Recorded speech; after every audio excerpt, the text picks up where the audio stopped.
हिजो हामीले quick ratio हेरेको थिएनौं। आज हामीले क्विक रेशियोको कन्सेप्ट पनि यहाँ हेर्न गइरहेको छौं।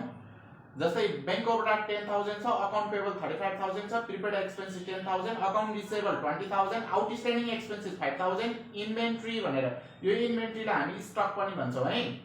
स्टक भनेर हाम्रो 30,000 छ, मार्केटेबल सेक्युरिटी चाहिँ हाम्रो 35,000, क्याश भनेर हाम्रो 5,000 छ। क्वेशन यो छ करेन्ट रेशियो पनि फाइन्ड आउट गर भनेको छ, क्विक रेशियो पनि हामीलाई फाइन्ड आउट गर भनेको छ है।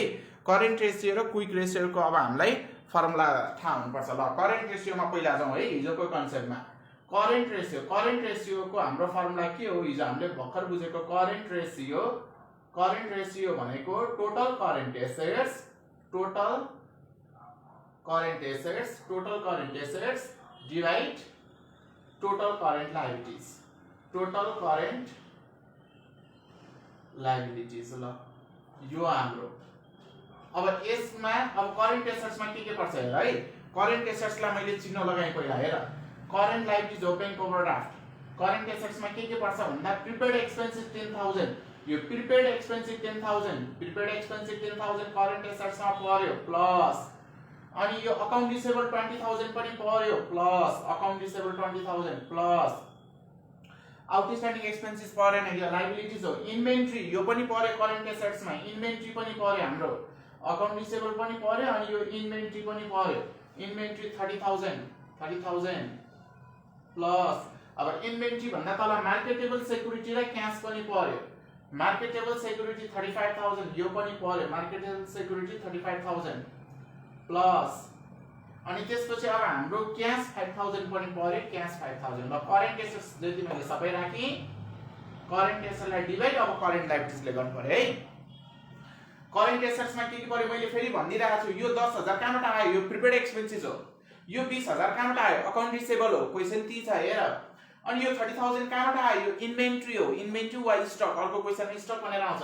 यो 35,000 कहाँबाट आयो? यो 35,000 मार्केटेबल सेक्युरिटी हो, करेन्ट एसेट्स हो। यो 5,000 कहाँबाट आयो? यो 5,000 क्याश हो, यो करेन्ट एसेट्स आयो। अब हामी करेन्ट लायबिलिटीजको डाटाहरु हेरौँ है त। करेन्ट लायबिलिटीजको डाटामा सुरुमा बैंक ओभरड्राफ्ट छ 10,000, बैंक ओभरड्राफ्ट करेन्ट लायबिलिटीज हो प्लस, त्यसपछि हाम्रो अकाउन्ट पेबल छ 35,000 यो पनि करेन्ट लायबिलिटीज हो प्लस करेन्ट लायबिलिटीज, अनि त्यसपछि हाम्रो आउटस्ट्यान्डिङ एक्सपेन्सेस 5,000 यो पनि करेन्ट लायबिलिटीज हो सीएल, यो पनि करेन्ट लायबिलिटीज हो सीएल, अनि आउटस्ट्यान्डिङ एक्सपेन्सेस पनि करेन्ट लायबिलिटीज हो सीएल, आउटस्ट्यान्डिङ एक्सपेन्सेस 5,000, अनि त्यसपछि यो इन्भेन्ट्री भन्न, मार्केटेबल सेक्युरिटी भन्न, क्याश भन्न, फिनिश्ड।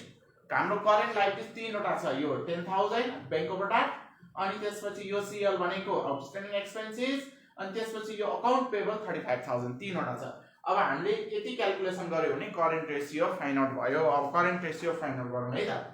जस्तै अब माथि 5,000 र 35,000 ले 40,000, 40,000 र 30,000 ले 70,000, 70,000 र 20,000 ले 90,000, 10,000 ले 1 लाख, माथि 1 लाख भयो।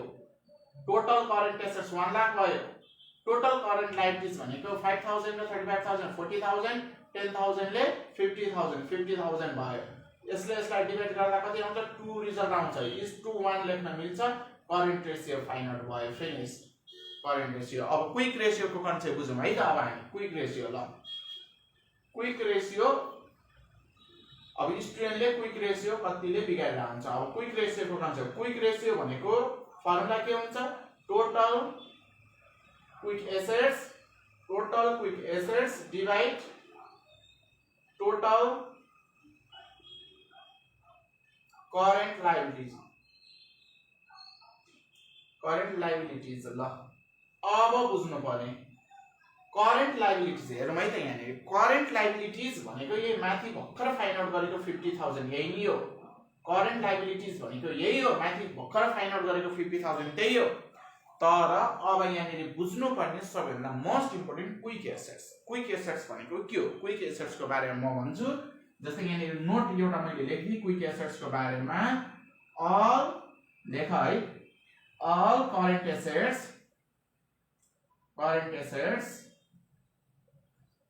are known as quick assets excluding stock and prepaid expenses. prepaid expenses. All current assets are known as quick assets. सम्पूर्ण current assets हरुलाई हामी quick assets भनेर चिन्छौं बुझ्छौं तर के बाहेक स्टक र प्रिपेड एक्सपेन्सेस बाहेक स्टक भनेकै इन्भेन्टरी हो स्टकलाई हामी के पनि भन्छौं इन्भेन्टरी पनि भन्छौं है ल स्टक भन्नु र इन्भेन्टरीज भन्नु उही हो भन्नुको मतलब अब करेन्ट एसेट्स र क्विक एसेट्समा के फरक छ छिटो भन्दा छिटो एकदम क्विक क्याशमा कन्भर्ट गर्न नसकिने एसेट्स भनेको क्विक एसेट्स हो अब हाम्रो स्टक र प्रिपेड एक्सपेन्सेसलाई सोचे जस्तो चाँडो भन्ने बित्तिकै हामी क्याशमा कन्भर्ट गर्न सक्दैनौं त्यही भएर प्रिपेड एक्सपेन्सेस र स्टक भन्नु नै इन्भेन्टरी चाहिँ हामी क्विक एसेट्समा कन्सिडर गर्दैनौं त्यो बाहेक जम्मै करेन्ट एसेट्सहरु चाहिँ हामी क्विक एसेट्समा कन्सिडर गर्छौं भन्नुको मतलब अब यी माथि लागेको जति पनि एसेट्सहरु हामीले राखेका छौं यो हेर 10000 20000 30000 35000 र 5000 जति पनि करेन्ट एसेट्सहरु हामीले राखेका छौं त्यसबाट क्विक एसेट्स मात्रै यहाँले ल्याउनु पर्यो क्विक एसेट्स मात्रै कसरी चिन्ने स्टक र प्रिपेड एक्सपेन्सेस मात्रै क्विक एसेट्स होइन बाँकी सबै करेन्ट एसेट्स भनेको क्विक एसेट्स हो फेरि मैले रिपिट गर्दै क्वेशनमा भएको सम्पूर्ण करेन्ट एसेट्सहरु भनेको क्विक एसेट्स हो तर दुईटा करेन्ट एसेट्स बाहेक त्यो दुईटा करेन्ट एसेट्स भनेको के हो स्टक र प्रिपेड एक्सपेन्सेस बाहेक भन्नुको मतलब अब यो क्वेशनमा हेर्दाखेरि क्विक एसेट्समा के आउने भयो हेरौं है त अब टोटलबाट हाम्रो टोटल करेन्ट एसेट्स भनेको 1 लाख अब यो क्वेशनमा हेर यहाँले प्रिपेड एक्सपेन्सेस 10000 यो पनि छ अनि यहाँले इन्भेन्टरी 30000 पनि छ हेर त इन्भेन्टरी 30000 पनि छ भन्नुको मतलब यो टोटल करेन्ट एसेट्स भित्र यो 10000 र यो 30000 त हाम्रो छ तर यो टोटल करेन्ट एसेट्समा प्रिपेड एक्सपेन्सेस 10000 र यो इन्भेन्टरी 30000 त छ क्विक एसेट्समा यो त हाम्रो पर्दैन भनेपछि क्विक एसेट्स यो 1 लाखबाट यो दुईटा घटाए पनि हुन्छ क्विक एसेट्स निकाल्नको लागि एकचोटी हेर है टोटल करेन्ट एसेट्स 1 लाख भइहाल्यो प्रिपेड एक्सपेन्सेस 10000 स्टक 30000 यो दुईटा घटाउँदाखेरि हाम्रो 70000 आउँछ यसरी निकाल्दा पनि भयो यो पनि एउटा कन्सेप्ट हो क्विक एसेट्स 70000 आउँछ यसरी निकाल्दा नि भयो अर्को सजिलो तरिका यो दुईटालाई छोड्देऊ बाँकी करेन्ट एसेट्स कन्सिडर गर त्यो पनि 70000 नै हुन्छ जस्तै यो 10000 लाई छोड्नु पर्यो यो 10000 प्रिपेड एक्सपेन्सेसलाई छोड्नु पर्यो यो गोलो लाको यसलाई छोड्नु पर्यो अनि इन्भेन्टरी 30000 यसलाई छोड्नु पर्यो यो दुईटा बाहेक अरु सबै क्विक एसेट्स हो यो 10000 प्रिपेड एक्सपेन्सेस हो यो क्विक एसेट्स भएन अनि यो 30000 इन्भेन्टरी हो यो क्विक एसेट्स भएन यो दुईटा छोडेर बाँकी सबै यहाँ ल्याउ क्विक एसेट्स हो भन्नुको मतलब यो 20000 आयो अकाउन्ट रिसेभल 20000 प्लस यो 35000 मार्केटेबल सेक्युरिटी पनि आयो 35000 मार्केटेबल सेक्युरिटी पनि आयो प्लस यो 5000 क्याश पनि आयो ल अब यो माथिको सबै डाटा यहाँ आयो क्विक एसेट्समा के आएन प्रिपेड एक्सपेन्सेस र के आएन इन्भेन्टरी आएन के प्रिपेड एक्सपेन्सेस र इन्भेन्टरी चाहिँ हाम्रो क्विक एसेट्स होइन ल अब यसरी हाम्रो टोटल फाइन्ड आउट भइसकेपछि टोटलबाट प्रिपेड एक्सपेन्सेस र इन्भेन्टरी माइनस गर्दा 70000 आउँछ अलरेडी हामीले प्रिपेड एक्सपेन्सेस र इन्भेन्टरी छोडेर बाँकी सबै जोड्दा पनि 70000 नै हुन्छ जोड्दा त यहाँले 60000 हुन्छ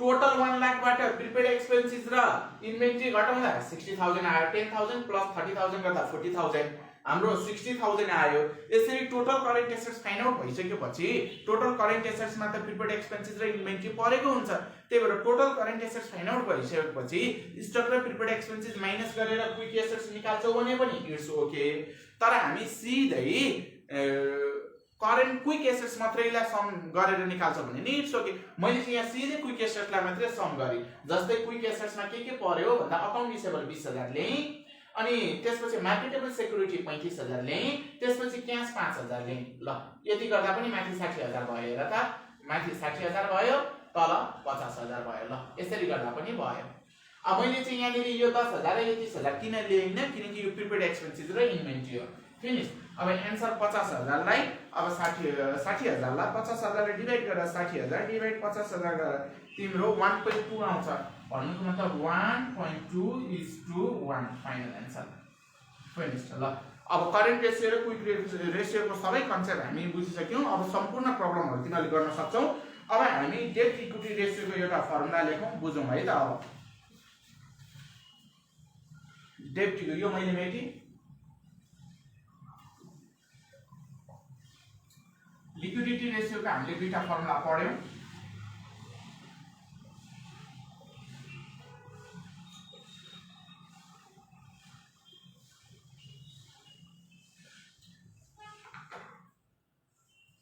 लिक्विडिटी रेशियो अहिले भर्खर हामीले पढेको रेशियो एनालाइसिसमा के पढ्यौं भन्दाखेरि रेशियो एनालाइसिसको पार्टमा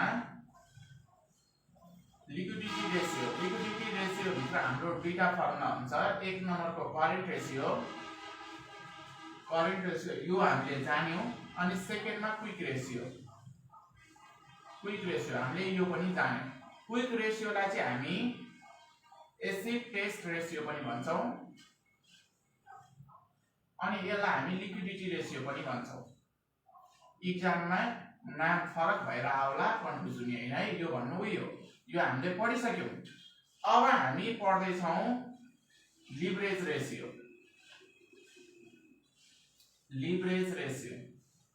भन्नु नै क्यापिटल स्ट्रक्चर रेशियो हो।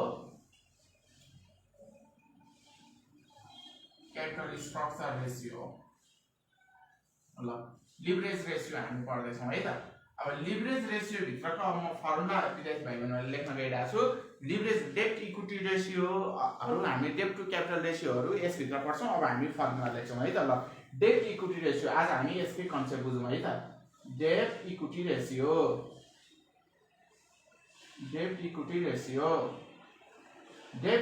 रेशियोमा डेब्ट हामी माथि राख्छौं, total long term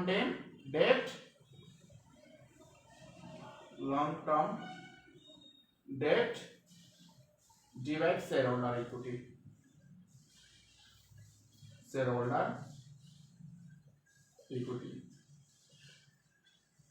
total long term डेब्ट डिवाइडेड बाइ शेयरहोल्डर इक्विटी हामी गर्छौं है त।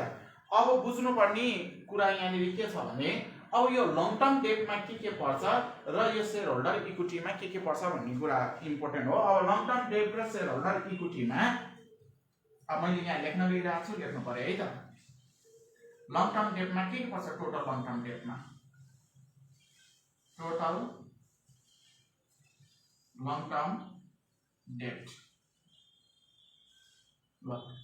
लङ टर्म डेब्ट मा बैंक लोन, mortgage loan,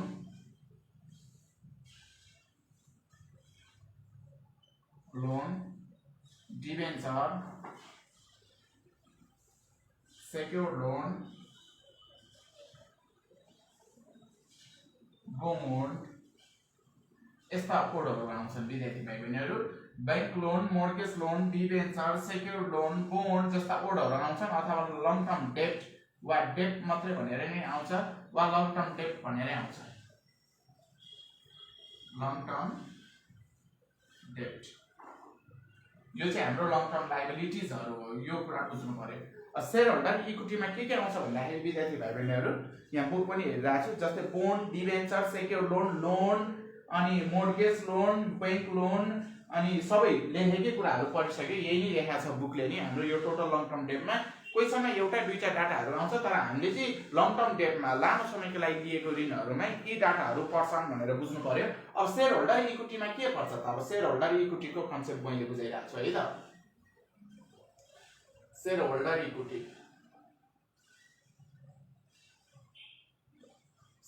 इक्विटीलाई सर्टकटमा के गर्नु? SHE शेयरहोल्डर इक्विटी गरौँ। अब शेयरहोल्डर SHE कसरी निकाल्ने? मैले सर्टकटमा बुकमा त त्यहाँ हेर्यो भने त एकदम धेरै लामो कुरा लेखेको छु। सर्टकटमा मैले लेख्दा अल शेयर क्यापिटल भनेको equity share capital,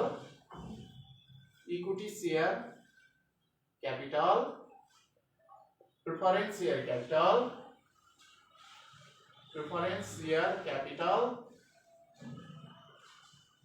equity share capital, preference share capital, all profit balance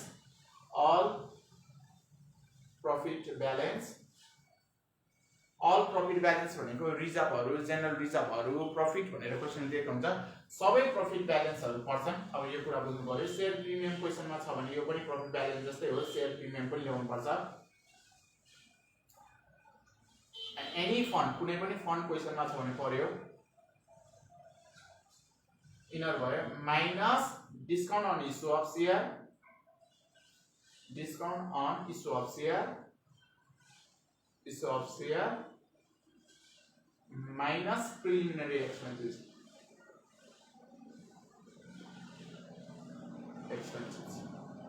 अन्डरराइटर कमिसनहरु पनि हुन्छ नर्मली हाम्रो discount on issue of share र प्रिलिमिनरी एक्सपेन्सेस माइनस गर्ने भनेर बुझ्नु अब के भयो अब हामी यसको भोलिको क्लासमा सोलुसन गर्छौं अब बुझ्नु पर्ने कन्सेप्ट के हो डेब्ट टु इक्विटी रेशियो भनेको के हो डेब्ट टु इक्विटी रेशियोको फर्मुलामा एप्लाई हुने डाटाहरुको कन्सेप्ट के हो लङ टर्म डेब्टलाई हामी माथि राख्छ लङ टर्म डेब्ट भनेको ऋणमा के पर्छ भन्दा लोन पर्यो बैंक लोन पर्यो डिबेन्चर पर्यो बोन्ड पर्यो सेक्युर लोन पर्यो लङ टर्म डेब्ट भनेर आउँछ मोर्गेज लोन भनेर आउँछ यस्तो भन्यो भने लङ टर्म डेब्ट हो बोन्ड भनेर आउँछ यो बुझ्नु पर्यो अनि शेयर होल्डर इक्विटीमा के छ शेयर क्यापिटलमा इक्विटी शेयर क्यापिटल अथवा प्रिफरेन्स शेयर क्यापिटलमा प्रॉफिट ब्यालेन्सहरु जोड्ने अब प्रॉफिट ब्यालेन्सको नाम के हो भन्दा रिटेन अर्निङ हुन्छ रिजर्भ एन्ड सरप्लस हुन्छ प्रॉफिटै भनेर आउन सक्छ जनरल रिजर्भ भनेर आउन सक्छ क्यापिटल रिजर्भ भनेर आउँछ यिनीहरु सबै त रिजर्भ भनेको प्रॉफिट हो अनि त्यसपछि अब एनी फन्ड भनेर नि लेख्दै छु कुनै पनि फन्ड जोड्ने अनि दुईटा कुरा घटाउनु पर्छ जस्तै discount on issue of share र प्रिलिमिनरी एक्सपेन्सेस अन्डरराइटर कमिसन आयो भने नि घट्छ फिक्टिसियस एसेट्स आयो भने घटाउने